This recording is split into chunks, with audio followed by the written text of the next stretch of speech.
అందరికీ నమస్కారం. మా ఊరి దగ్గరలో ఉన్న నాగేంద్ర స్వామి పెద్ద పుట్ట చూపిస్తానండి. నాకు పెళ్లికి సంబంధించి నాగేంద్ర స్వామికి పుట్ట పూజ చేయమన్నారండి. 9 వారాలు గుడి ప్రశాంతంగా ఉంటే ఫుల్ వీడియో తీస్తున్నాను. నాగేంద్ర స్వామి చాలా బాగుంటాడండి. పెద్ద పుట్ట మీ అందరూ కూడా చూస్తారని చెప్పి, మీ అందరి కోసం చూపించాలని చెప్పి వీడియో తీస్తున్నాను. ఇట్లా గుడి మనం చుట్టూ తిరగొచ్చండి.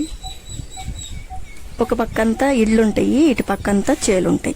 చూస్తున్నారు కదా, గుడి వాతావరణం చాలా ప్రశాంతంగా పచ్చటి పొలాల్లో కదండి.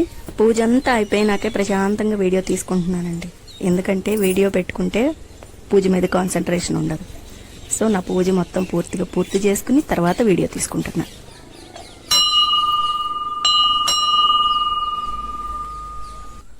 పుట్ట చూడండి ఎంత పెద్ద పుట్టో. నాకు గుడి ఆమె చెప్పిందండి. కొంతమంది అయితే గుడి దగ్గరికి వచ్చి పుట్టను చూసి దడుచుకుని నేను పూజ చెయ్యనని వెళ్ళిపోయేవాళ్ళంట. కొంతమందికి అట్లా భయం వేస్తుందండి. పుట్ట ఆకారం నిలువెత్తు నాగుపాము ఇట్లా పడగ విప్పి చూస్తున్నట్లుగా ఉంటుందండి. బాగా అబ్జర్వ్ చేయండి మీరు. పుట్టంతా చూస్తూ ఉంటే పైన టాప్లో చూడండి ఒకసారి, నాగేంద్ర స్వామి అట్లా తల పడగ విప్పినట్లుగా కనిపిస్తుందండి మనకి. పుట్టంతా కూడా నిలువెత్తు నాగుపాము పడగ విప్పి చూస్తున్నట్టుగా డైరెక్ట్గా కనిపించేస్తుందండి. మనం ఒక్కసారిగా పుట్టను చూడంగానే.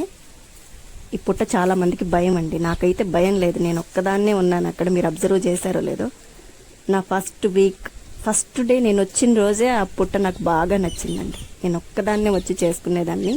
మొదటి 2 వారాలు మాత్రం మా మరదలు వచ్చింది నాతో. ఇంక తర్వాత నేను ఒక్కదాన్నే వస్తున్నా. పుట్ట దగ్గర ఎవ్వరూ లేరు, నేనే చేసుకునేదాన్ని. ప్రశాంతంగా పూజ చేసుకుని వెళ్ళిపోయేదాన్ని. పుట్ట చుట్టూరు చూశారు కదండి ఎన్ని కోమలు ఉన్నాయో. ఇప్పుడు చూపిస్తున్నాను చూడండి. ఈ కోమ దగ్గరే నేను ఉంగరాన్ని వదిలేస్తానండి. నాగుమై పడగ ఉన్న ఉంగరాన్ని వదిలేసి పాలు పోయాలన్నమాట. అదే నా పూజ. ముందుగా నేను గుడి దగ్గరికి వెళ్ళిన తర్వాత కాళ్ళు చేతులు శుభ్రంగా కడుక్కుని గుడి లోపలికి వెళ్ళి దీపం పెడతానండి. దీపం పెట్టుకున్న తర్వాత మామూలుగా మన పూజ స్టార్టింగ్ నుంచి ఎండింగ్ వరకు ఎట్లా మొదలు పెట్టుకుంటామో అట్లా మొదలు పెట్టుకున్న తర్వాత కొంచెం నీళ్లు తీసుకొచ్చి ఒక బాటిల్ నీళ్లు పుట్ట మీద అలా చిమ్మేస్తాను. పసుపు, కుంకుమ, గంధము, కొర్రల పిండి కూడా చిమ్ముతాను.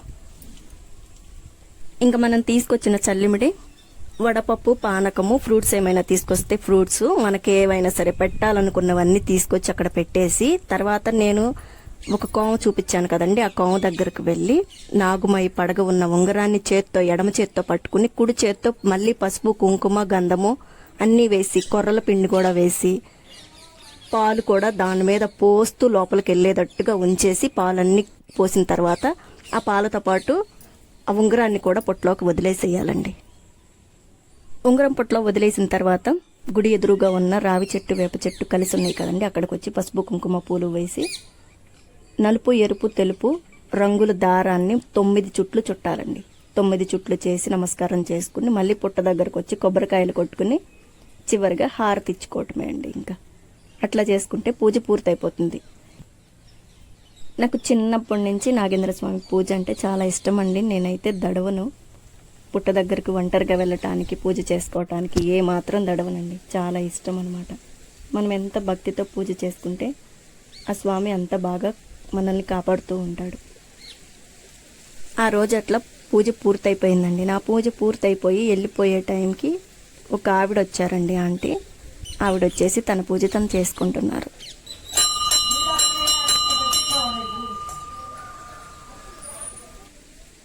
పుట్ట నచ్చితే తప్పకుండా లైక్ చేయండి.